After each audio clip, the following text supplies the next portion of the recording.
भूमि, मृदा, जल, प्राकृतिक वनस्पति और वन जीवन संसाधन चैप्टर नंबर 2 है। विश्व के 90% कितना 90% जनसंख्या जो है पूरे विश्व में जनसंख्या कितना 90% जनसंख्या है, मात्र 30% भूमि पर रहते हैं। जनसंख्या 90% जनसंख्या कहाँ है, भूमि के 30% भाग पर ही रहते हैं, है ना। जनसंख्या भूमि के 30% पर भाग पर तो जनसंख्या रहता करता है। शेष भाग जो बचा 70%, वो 70% भूमि पर विरल जनसंख्या है, निर्जन है। शेष के 70% पर भूमि पर विरल जनसंख्या, विरल मतलब जनसंख्या कम है, निर्जन है और कुछ नहीं।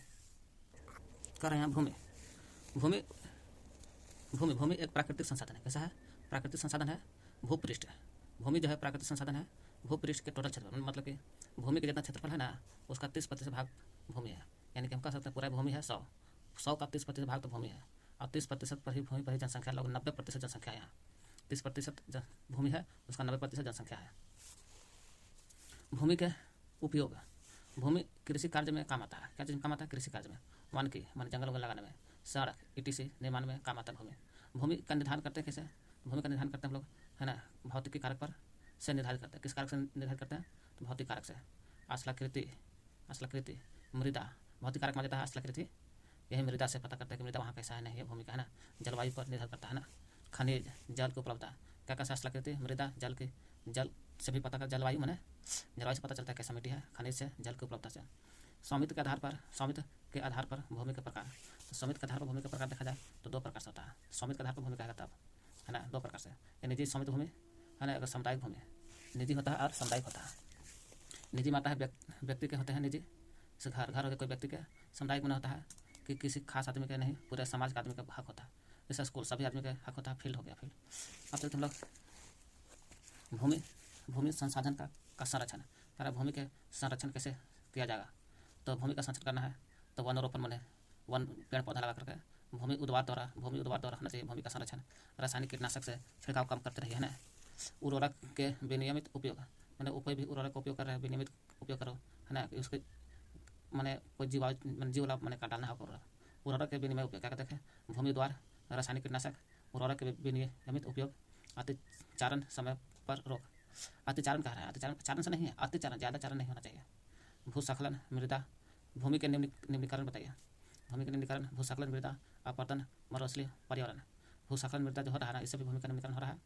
अपरदन मरुस्थल जो हो रहा है, अपरदन मरुस्थल उससे भी हो रहा है, और पर्यावरण से भी हो रहा है भूमि का निम्नीकरण।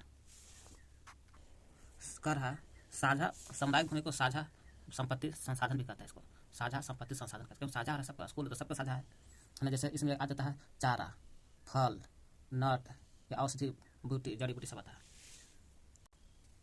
मृदा, मिट्टी, पृथ्वी के पृष्ठ पर, पृथ्वी जो है ना, पृथ्वी के पृष्ठ पर दानेदार जो परत दिखाई दे रहा है ना, इसी को बोलते हैं मृदा। पृथ्वी के पृष्ठ पर दानेदार कण को, पतली परत को मृदा बोलते हैं। दानेदार पृथ्वी पर क्या है, दानेदार पतली परत, इसी को बोला जाए मिट्टी। निर्माण, मिट्टी का निर्माण कैसे होता है, तो चट्टान से प्राप्त खनिज, चट्टान से क्या होता है, खनिज प्राप्त होता है। इस खनिज से भी, और खनिज चट्टान के टूटने फूटने से भी होता है, चट्टान के टूटने फूटने से भी होता है खनिज, और चट्टान के टूटने फूटने से जैव पदार्थ तथा भूमि पर पाए जाने वाले खनिज होता है। जैव पदार्थ से, और जैव पदार्थ भूमि पर जितना पाया जाता है खनिज, इससे भी होता है। क्या कहते हैं निर्माण, चट्टान से जो प्राप्त होता है खनिज, इससे भी, चट्टान के टूटने फूटने से, जैव पदार्थ से भी, और भूमि पर जितना खनिज पाया जाता है उससे भी मिट्टी का निर्माण होता है। अक्षय देखा जाए, अक्षय से भी होता है, बनता है। मिट्टी जो बनता है अक्षय से बनता है। अक्षय कब बनेगा, जब मिट्टी हवा पानी द्वारा एक जगह से दूसरी जगह जाकर जमा होते होते अक्षय हो जाता है। अक्षय से ही मिट्टी का भी निर्माण होता है, टीला बन जाता है का। ऊपर जो हरी दिखाई देता है, हाँ, मिट्टी को उपजाऊ कैसे बनाएंगे, तो उपजाऊ बनाने का जो तरीका है, खनिज से और जैव पदार्थ से उपजाऊ बनाया जा सकता है, खनिज और जैव पदार्थ से। ऊपर जो दिखाई दे रहा है मिट्टी के 1 2 3 4 5 है, हिमस वनस्पति के साथ ऊपरी मृदा कहलाता है। मैंने ऊपरला में हिमस रहता है और वनस्पति रहता है। हिमस मैंने मानव के अंश, शरीर मतलब जीव के, मानव नहीं, जीव का अंश रहता है इसमें, और वनस्पति रहता है, इसलिए ऊपर हिमस वनस्पति कहलाता है। मृदा हो गया, इसमें सब कुछ हो गया। निचला जो दिखाई दे रहा है कि बालू और गाद क्ले के साथ ऊपरी मृदा, ऊपरी नहीं उप मृदा कहलाता है। इसमें का बालू भी है, गाद भी है, इसमें क्ले रहता है, 3 बालू गाद क्ले। जो तीसरा से रहता है अपक्षयित चट्टानी मृदा, इसमें का है अपक्षयित चट्टानी मृदा। जनक मृदा होता है सबसे निचला वाला, जनक मृदा। कह रहा है भूस्खलन, भूस्खलन जो है सैल, मलबा, ढाल, है ना, इसका सैल, मलबा, ढाल से गिरने वाली मिट्टी का बृहद रूप है। सैल रूप से या ढाल रूप से या मलबा रूप से जो गिरता है है ना, गिरते गिरते वहाँ पर मिट्टी का बहुत बड़ा माने ढाल रूप से कट छट ना होता है, तो वहीं पर होता है माल का ढाल, शैल मलबा ढाल से गिरने वाली बड़ी पृथ्वी को माना जाता है। जब भूकंप बाढ़ ज्वालामुखी के साथ घटता है ना, चाहे भूकंप से होगा, भूस्खलन तो बाढ़ से तो ज्वालामुखी से लंबे समय तक वर्षा भी कराता है भूस्खलन। नदी का अवरुद्ध हो जाता है, तो उसमें भी नदी के अवरुद्ध से भी भूस्खलन आ जाता है, अचानक भूस्खलन से वहाँ विनाशकारी बना देता है। ये कह रहा है एक क्वेश्चन, हिमाचल प्रदेश के किन्नौर जिला जाएगा ना, किन्नौर जिला पड़ता है हिमाचल प्रदेश में, ठीक ना। किन्नौर जिला कहाँ है? हिमाचल प्रदेश में। वहाँ रेकांग पिओ के निकट है। रेकांग पिओ कहाँ पड़ता है? किन्नौर जिला में। किन्नौर कहाँ पड़ता है? हिमाचल प्रदेश में, है ना, इसे याद करके, है ना। किन्नौर जिला, रेकांग है, पंजी गाँव है ना। हम भूस्खलन हो गया था, कहा था भूस्खलन से था, क्या था? राष्ट्रीय राजमार्ग संख्या 22। कौन सा? राष्ट्रीय राजमार्ग संख्या 22, ये पुराने हिंदुस्तान तिब्बत सड़क। कौन सा सड़क? हिंदुस्तान तिब्बत सड़क जो है ना, हिंदुस्तान तिब्बत सड़क का 200 मीटर तक भाग नष्ट हो गया था, है ना, भूस्खलन से खराब हो गया था। कह रहा भूस्खलन की न्यूनीकरण क्रिया विधि, इसको समझने के लिए, रोकने के लिए कैसे भूस्खलन को रोका जा सकता है। तो भूस्खलन प्रभावित क्षेत्र का मानचित्र बना करके इसमें प्रभावित होने वाले स्थान को इंगित करना, इसका प्रभाव आवास बनाने के लिए छोड़ देना चाहिए। भूमि को खिसकने से बचाने के लिए प्रतिधारी दीवार बना दें। दीवार बनाने से भी कैसा? प्रतिधारी दीवार बनाने से भूस्खलन नहीं होगा। भूस्खलन को रोकने का सबसे प्रभावी तरीका, बसपति का पेड़ लगा दो, अभी आवरण में क्रम से। प्रतिधारी दीवार, आवरण दीवार, पेड़ लगाओ और होगा नहीं जल्दी भूस्खलन। सतही अफवाह तथा झरना प्रवाह के साथ साथ भूस्खलन गतिशील को नियंत्रित करने के लिए पृष्ठीय अफवाह नियंत्रित उपाय कार्यान्वित करना चाहिए। कैसा? पृष्ठीय अफवाह नियंत्रित उपाय कार्यान्वित करना चाहिए। कह रहा है मृदा, क्या मृदा कह रहा है? मृदा निर्माण को प्रभावित करने वाले कारक।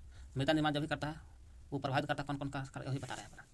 तो मृदा को प्रभावित करने वाले कारक, जलवायु भी करता है, अच्छा जलवायु अच्छा मृदा, खराब जलवायु खराब मृदा। देख पहला बात तो 1 सेंटीमीटर मृदा बनाने में आपको 100 वर्ष लगता है। कितना दिन लगता है? 100 वर्ष लगता है। 1 सेंटीमीटर मृदा बनाना होगा तो 100 वर्ष लगता है। मृदा प्रभावित करने वाला कारक जलवायु, तापमान भी है, वर्षा, अपक्षय के साथ ह्यूमस का निर्माण।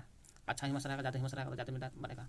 क्या कहते हैं? जलवायु, तापमान, वर्षा, अपक्षय, ह्यूमस। जलवायु, तापमान, वर्षा, अपक्षय, ह्यूमस। आगे है समय पर निर्भर करता है, कितना समय ज़्यादा रहेगा मृदा निर्माण करने में, अच्छा मृदा बनेगा। मृदा परिच्छेदिका भी है, मृदा परिच्छेदिका की मोटाई को निश्चित करता है। समय मृदा परिच्छेदिका की मोटाई को निश्चित भी करता है। कह रहा वनस्पति जात, प्राणी जात और सूक्ष्म जीव ह्यूमस निर्माण की दर को प्रभावित करता है। क्या कहते हैं? वनस्पति, प्राणी, सूक्ष्म जीव ह्यूमस निर्माण की दर को भी प्रभावित करता है मृदा। आगे देखते हैं, आगे है ऊंचा वज, तुंगता, ढाल मृदा के संचय को निर्धारित करता है। ऊंचा वज भी, तुंगता भी, ढाल भी, ऊंचा वज, तुंगता, ढाल मृदा को संचय को निर्धारित करता है। और अगला है जनक शैल, रंग के गठन का निर्माण भी करता है। मृदा का निर्माण का प्रभावित करने वाला कारक जनक शैल भी है, रंग भी है, गठन है, रासायनिक गुणधर्म है, खनिज मात्रा है, खनिज की मात्रा, पारगम्य को निर्धारित करता है।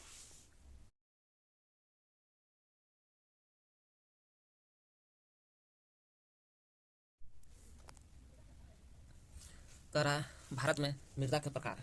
भारत मृदा का प्रकार देखा जाए तो जलोढ़ मृदा, काली मृदा, लाल मृदा, लेटेराइट मृदा, मरुस्थलीय मृदा और पर्वतीय मृदा। जलोढ़ 1, काली 2, लाल 3, लेटेराइट 4, मरुस्थलीय 5, पर्वतीय मृदा आपको 6 हो गया। ये 4 को 6 मृदा है भारत में मृदा का प्रकार। सबसे अधिक उपजाऊ मृदा पूछेगा तो सबसे उपजाऊ में बिहार में होता है। बिहार में होता है वो जलोढ़ मृदा सबसे ज़्यादा उपजाऊ है। जलोढ़ मृदा क्या है? सबसे ज़्यादा उपजाऊ है कहाँ है? बिहार में। दूसरा स्थान पर पूछेगा कौन सा है मृदा उपजाऊ में, तो उपजाऊ में काली मिट्टी सबसे ज़्यादा उपजाऊ माना जाता है। दूसरा स्थान पर, पहला स्थान पर जलोढ़ बिहार में, दूसरा काली। मृदा संरक्षण के उपाय, मृदा संरक्षण के उपाय देखा जाए तो कैसे मृदा को संरक्षण किया जाए उसका उपाय बताइए। तो मल्च बना करके, मल्च बनाने का मतलब होता है पौधों के बीच, है ना, अनावरित भूमि जैव पदार्थ से ढक दिया जाता है, ढक दी जाती है। कहना तो होना मल्च बनाने का मतलब हुआ पौधों के बीच जो होता है ना, 2 पौधा ये दोनों के बीच में, है ना, ये दोनों के बीच में अनावरित, है ना, अनावरित भूमि जो रहता है दोनों पौधा के बीच में जैव पदार्थ से ढक देता है, जैव पदार्थ से। इसमें करना मिट्टी मल्च बनाने में मृदा की आर्द्रता रुक जाती है। जब मल्च बनाते हैं तो मृदा का आर्द्रता रुक जाता होगा, इसलिए भूमि का संरक्षण होता है। कह रहा वेदिका फार्म लगा कर भी मिट्टी को संरक्षण किया जाता है। संरक्षण में कहा कि खेती किया जा सके, वेदिका फार्म से भी। चौड़ा समतल जो होता है ना, चौड़े समतल सोपान, चौड़ा है, समतल भी है, सोपान भी है ना, तीव्र ढाल है ना, पर बनाता है। वेदिका फार्म कहाँ पर बनता है? चौड़ा सपाट और तीव्र ढाल जहाँ रहता है वहाँ वेदिका फार्म बनता है। इसी पर फसल उगता है वेदिका फार्म पर। समुच्च रेखित जुताई पर भी मृदा का संरक्षण के उपाय होता है। जैसे पहाड़ी ढलान रहता है वहाँ सीढ़ीनुमा खेती लगा करके और खेती किया जाता है वेदिका फार्म में, समुच्च रेखित जुताई में। रक्षक मेखला तटीय प्रदेश में होता है और शुष्क प्रदेश में। तटीय प्रदेश में आ जाता है आपको, जैसे इस एरिया में, है ना, पूर्वी घाट पश्चिमी घाट। और राजस्थान में हो गया शुष्क प्रदेश, वहाँ पर है ना तटीय प्रदेश और शुष्क प्रदेश में पवन गति को रोकने के लिए कतार में है, पवन गति को रोकने के क्या कहते हैं, कतार में पेड़ लगाते हैं। वही तटीय प्रदेश शुष्क प्रदेश में पवन गति को रोकने के लिए वृक्षों को कतार में लगाते हैं ताकि मृदा न उड़े। कतार में पेड़ लगा देने से मृदा नहीं उड़ता है। रक्षक मेखला कहलाता है मेखला।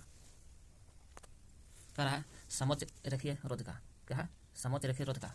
समोच्च रेखीय रोधिका में क्या होता है कि रोधिका बनाने के लिए क्या करते हैं, समोच्च रेखीय पर खेती होता है श्रेणुमा, और रोधिका लग जाएगा ना, तो वहाँ क्या करते हैं, पत्थर घास मृदा का उपयोग करते हैं। क्या चीज़ का? पत्थर घास मृदा का उपयोग कर होता है ना, पत्थर घास मृदा का उपयोग करके होता है समोच्च रेखीय रोधिका में।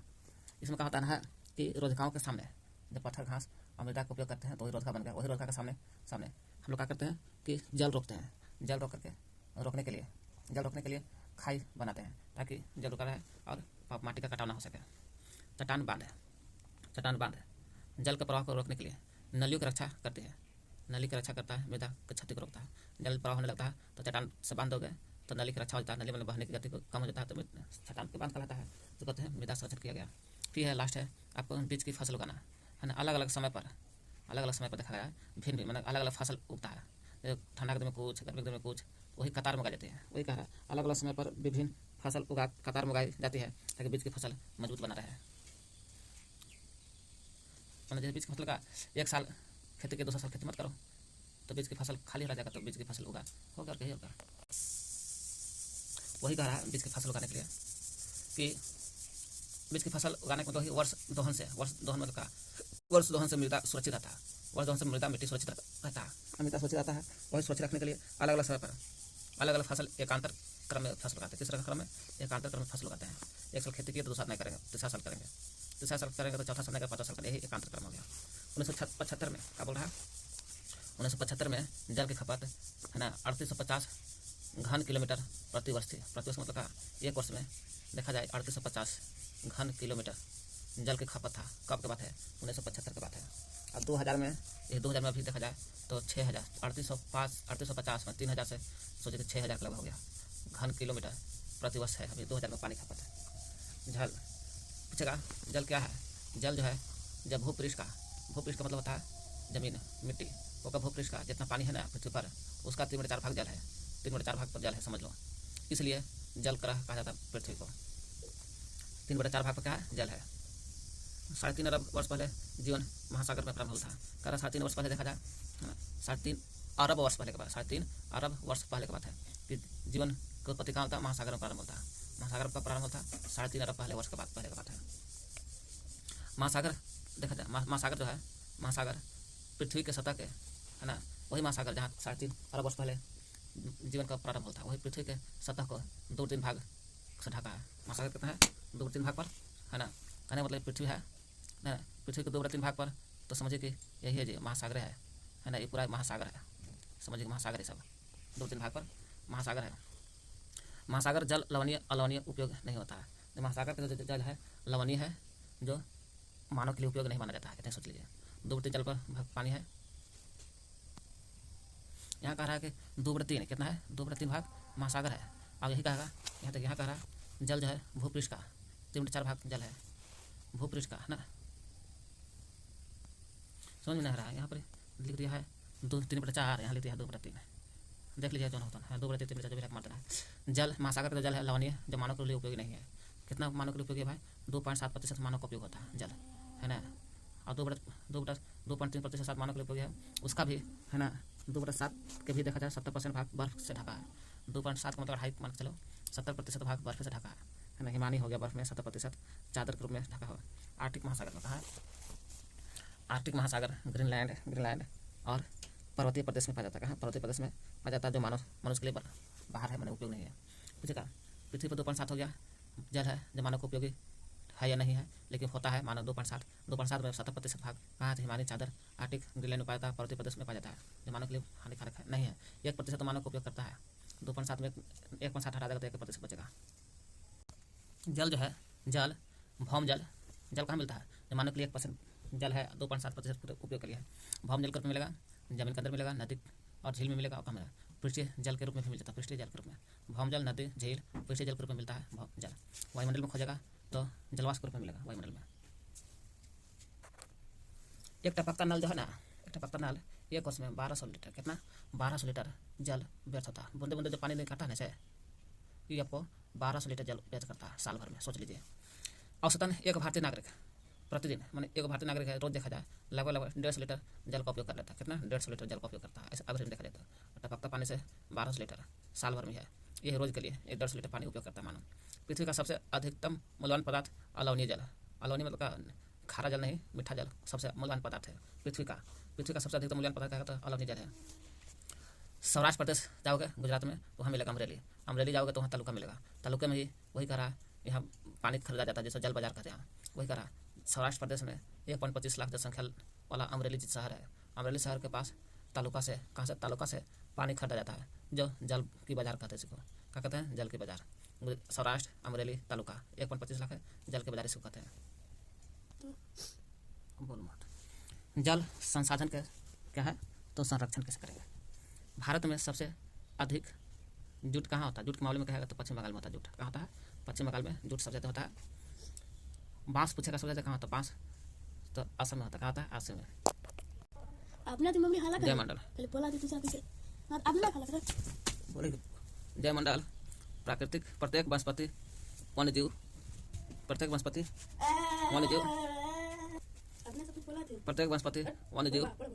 जयमंडल में आता है। जयमंडल कौन कौन था? हाँ, आसल मंडल जयमंडल है ना, जलमंडल है, जलमंडल वायुमंडल। जयमंडल में प्राकृतिक वनस्पति वन्यजीव, प्राकृतिक वनस्पति भी आता है और वन्यजीव जानवर लोग भी आता है, वनस्पति भी आता है। प्राकृतिक आसल मंडल भी आता है, जलमंडल भी आता है, वायुमंडल। 1 2 3 4 5 आता है जयमंडल में।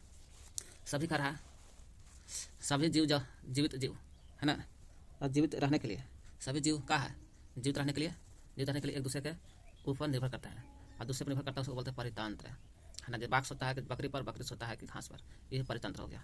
वनस्पति वृद्धि मुख्य रूप से तापमान और आर्द्रता पर निर्भर करता है। किस पर निर्भर करता है? तापमान और आर्द्रता। तापमान पर भी, आर्द्रता पर। वनस्पति की वृद्धि किस पर निर्भर करता है? वृद्धि कहेगा तो तापमान और आर्द्रता पर निर्भर करता है वनस्पति की वृद्धि। विश्व की वनस्पति को 4 भाग में बांटा। कितने भाग में? पूरे विश्व की जो वनस्पति है 4 वर्गों में, 4 भागों में बांटा गया। कौन कौन 4 भाग है अब देखते हैं। वन मान जंगल, घास स्थल, गुल्म टुंड्रा वनस्पति। वन वनस्पति, घास स्थल वनस्पति, गुल्म वनस्पति और टुंड्रा वनस्पति में बांटा गया है। शीत ध्रुवीय प्रदेशों के टुंड्रा प्रदेश में मॉस लाइकन मिलता है। क्या मिलता है? शीत ध्रुवीय प्रदेश में जाओगे ना, ठंडे प्रदेश में जाओगे ना, है ना, जैसे यही ना है, इस एरिया में शीत ध्रुवीय प्रदेश है, इस एरिया में तो वहाँ टुंड्रा प्रदेश जाओगे, टुंड्रा प्रदेश कहा जाता है इसको, या शीत ध्रुवीय कहिए। यहाँ पर मॉस नाम के, लाइकन नाम के पौधा मिलता है। कौन कौन मिलता है? मॉस और लाइकन मिलता है। मॉस और लाइकन मिलता है टुंड्रा प्रदेश, ध्रुवीय प्रदेश में। कह रहा है एक अंतर्राष्ट्रीय परिपाटी कहिए या परिपट कहिए, CITES का स्थापना हुआ कब बोलता? 1975 में बोलता। इसमें द कन्वेंशन ऑफ इंटरनेशनल, इसका पूरा द सी से convention, the convention of I से इंटरनेशनल, टी से हो गया trade in desert of wild fauna and flora.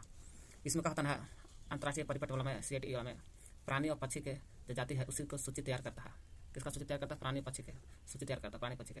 अब तैयार करके प्राणी पक्षी के व्यापार करने पर प्रतिबंध लगाता है कि ताकि कोई पक्षी को व्यापार न कर सके। पशु की संख्या देखा जाए तो पशु की संख्या 5000 है। कितना है? 5000 है। और पौधों की संख्या 28000 है। दोनों जाति रक्षित है। 5000 पशु क्या है उसको भी, पौधों की संख्या 28000 उसको भी, दोनों जातियाँ रक्षित है। रक्षित मतलब सुरक्षित है। 5 से पशु 5000 पशु, 28000 पौधा के जाति रक्षित है। भालू हो गया, डॉल्फिन हो गया, कैक्टस हो गया, प्राणी हो गया, आर्किड, येलो सबका रक्षित जीव है। भालू पक्षी है, पशु हो गया, डॉल्फिन पशु है ना जीव है, टेक्सस पक्षी है, प्रवाल हो गया, आर्किड हो गया, येलो हो गया, सब क्या है? रक्षित माता है, रक्षित जीव है। नेक्स्ट, राष्ट्रीय राजमार्ग संख्या 22 भूस्खलन के कारण नष्ट हो गया। 22 जो था भूस्खलन होते गया तो 22 खत्म हो गया। रोड था राष्ट्रीय राजमार्ग। रेकांग ओ गाँव किन्नौर जिला पड़ता है, किन्नौर जिला हिमालय में। पुराने हिंदुस्तान जो था ना वहाँ 2000 मीटर तक सड़क नष्ट हो गया। ये पढ़ लिए पीछे लोग। नेक्स्ट, अलवनीय जल किलोमीटर है ना, पश्चिमी एशिया में, दक्षिणी एशिया और दक्षिण पश्चिम मैक्सिको में, दक्षिण अमेरिका में, ऑस्ट्रेलिया में का अलवनीय जल माने मीठा जल मिलता है। कहाँ का मिलता है? पश्चिमी एशिया। पूरा एशिया नहीं, पश्चिमी एशिया कहने का मतलब कि ये पूरा एशिया है, इस एरिया में अलवनीय जल मिलता है, मीठा जल पश्चिमी एशिया में। ठीक है रहा दक्षिण एशिया, और दक्षिण एशिया इधर भी मिलता है आपको भारत की तरफ से, मीठा जल। फिर मिलता है इसमें क्या रहा, दक्षिण पश्चिम मैक्सिको, मैक्सिको में मिलता है, अमेरिका में भी मिलता है, ऑस्ट्रेलिया तो है मीठा जल के। औसतन औसत 2 घंटा वर्षा जब हो जाता है तो 8,000 लीटर जल बचता है। कितना बनता है कह रहा है, औसतन देखा जाए 2 घंटा वर्षा होगा ना, 8,000 जल बचता है। 2 घंटा औसत 2 घंटा वर्ष से 8,000 जल बचता है, पता नहीं। ये कहने का मतलब हुआ ना, 2 घंटा वर्षा हो जाएगा ना एवरेज में, तो 8,000 जल बच जाता है, जमीन से नहीं निकाल पाते। 8,000 जल का उपयोग हम लोग मैंने वर्षा जल का उपयोग करते थे, यही बचेगा उसका। प्राकृतिक वनस्पति वृद्धि, प्राकृतिक वनस्पति की वृद्धि के लिए चाहिए तापमान, आर्द्रता पर निर्भर करता है। किस पर, तापमान पर भी निर्भर करता है, आर्द्रता पर भी निर्भर करता है ना, तब जाकर वृद्धि होगा प्राकृतिक वनस्पति। जैसे भूमि का तापमान जाता है, आर्द्रता पानी होता रहता है। प्राकृतिक वनस्पति के प्रकार 4 प्रकार। अभी हम लोग देखें, वन, घास, असल, गुल्फ, गुल्फ या टुंड्रा प्रदेश, टुंड्रा एक गुल्फ टुंड्रा क्या हो गया, यही 4 का, वन, घास, असल, गुल्फ या टुंड्रा। हम लोग देखें भारतीय उपमहाद्वीप में, उपमहाद्वीप के लिए देख रहे हैं हम लोग ना, भारतीय उपमहाद्वीप में पशु के उपचार में डिक्लोफेनैक किस लिए, पशु के उपचार के लिए, दवाई के लिए डिक्लोफेनैक। एस्प्रिन क्या है, एस्प्रिन, इबुप्रोफेन पिरकनासी से किया जाता है उपचार। डिक्लोफेनैक से भी होता है, एस्प्रिन से भी होता है, इबुप्रोफेन से भी होता है, पिरकनासी से भी उपचार किया जाता है पशु को। भारतीय उपमहाद्वीप में उपचार किया जाता है। गिद्ध जो है किडनी खराब हो जाने पर मर जाता है। गिद्ध किडनी खराब हो जाने पर मर जा रहा है। ओह अच्छा, कहने को देखो ना, पिरकनासी दवाई का प्रयोग करते हैं हम लोग, डिक्लोफेनैक, एस्प्रिन, इबुप्रोफेन। तो पशु का तो पशु मर जा रहा है, तो वही पशु को गिद्ध खा रहा है, तो किडनी खराब हो जा रहा है गिद्ध के, तो यही गिद्ध भी मर जा रहा है। इसलिए ये दवाई को रोका जा रहा है, डिक्लोफेनैक, एस्प्रिन, इबुप्रोफेन की दवाई को रोका जा रहा है, ताकि लोग जानवर नहीं खाएगा ना, गिद्ध मरेगा। कम वर्षा शुष्क प्रदेश में कटीली झाड़ी गुल उगता है। कह रहा है कम वर्षा जहाँ होता है, तो कम वर्षा शुष्क प्रदेश कहलाता है, जैसे राजस्थान। कटीली झाड़ी गुल उगता है। कैसा झाड़ी उगता है, कटीली झाड़ी गुल, एक हो गया। और गुल भी है ना, गुल को टुंडा फिर कहते हैं इसको। शेर, चीता, हिरन, भारतीय सदंग, मोर अभी मारना अवैध, इस पर अवैध है। मृदा निर्माण के कारक बताए, जनक सेल भी है, जनक सेल भी मृदा निर्माण होता है। जलीय कारक भी है, जलीय कारक से भी होता है, अचलाकृति से भी होता है, अजय पदार्थ ये है, और समय भी बताता है मृदा के निर्माण में।